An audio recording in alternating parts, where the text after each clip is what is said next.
En este video se hablará sobre la democracia del siglo XX, o mejor conocida como la democracia occidental, comprendida por diferentes naciones de Europa Occidental. Se hablará sobre la disputa que se llevó a cabo por el elevado consumo de material y la libertad política e intelectual entre Europa,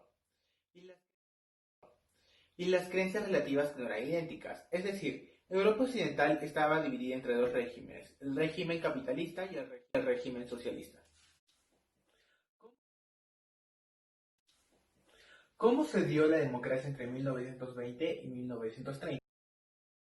En España, a mediados de 1921, se divide el Partido Socialista Obrero Español, PSOE, y da inicio a un partido comunista. Además, hubo conflictos sociales agravados por la derrota militar en Anual, teniendo como consecuencia más de 12.000 fallecidos en Marruecos.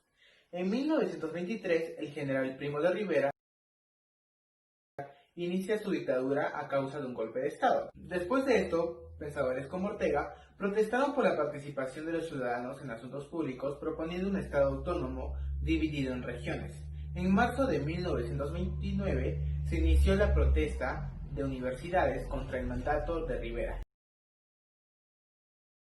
siendo reprimido por el gobierno, ocasionando el cierre de universidades y la persecución policial hacia los estudiantes.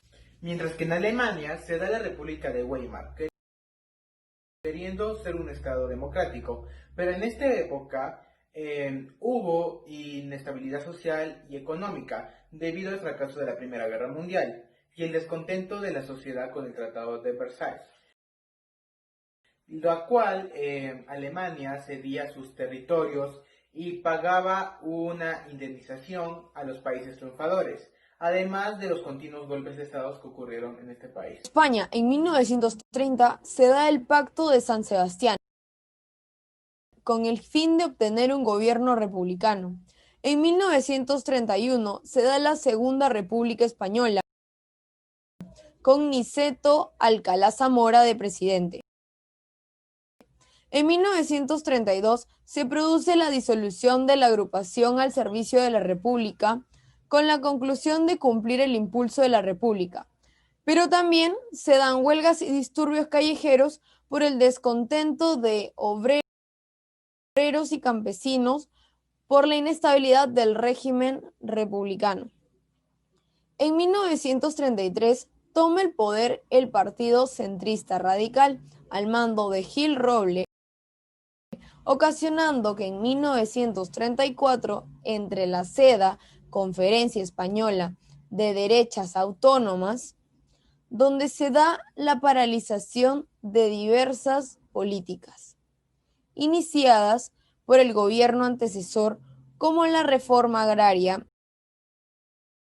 y la separación de la Iglesia con el Estado. También se eliminó los privilegios eclesiásticos y en 1939 se celebra la liberación de Madrid tras la guerra civil, donde hubo más de 500.000 víctimas. Además, se establece una dictadura con el general Franco. En Alemania, Hitler llegó al poder en 1934 y logró persuadir al gabinete de eliminar la libertad personal y lograr la dictadura. Para el año 1939 se da la desaparición del centro. Este hecho fue descrito como un desarrollo a largo plazo de 3 conflictos. El primero se trató de revisar los resultados de la Primera Guerra Mundial. Si se conformaba con los resultados, se empezaba a crear a partir de ellos un orden político algo estable. Tercero, los inicios de la Segunda Guerra podrían interpretarse como un intento de revisión de los resultados de la Primera Guerra, fijados en el Tratado de Versalles. Sin embargo, en 1938, con la anexión de Austria por parte del Reich alemán y después de la región de los Sudetes, la Unión Soviética se benefició políticamente a través del pacto Hitler-Stalin de esa política revisionista. Pues bien, para la Unión Soviética fue si bien con un enorme número de víctimas políticamente exitosas. La eliminación del centro europeo, observando más detenidamente, fue la consecuencia de la condena moral de Alemania por sus crímenes de guerra y genocidio.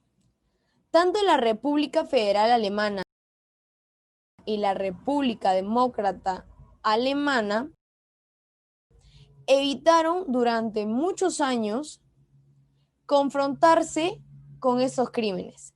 En el año de 1939 se da también el inicio a la Segunda Guerra Mundial y está asociado para los alemanes hasta el día de hoy con dolorosos recuerdos de aquella época.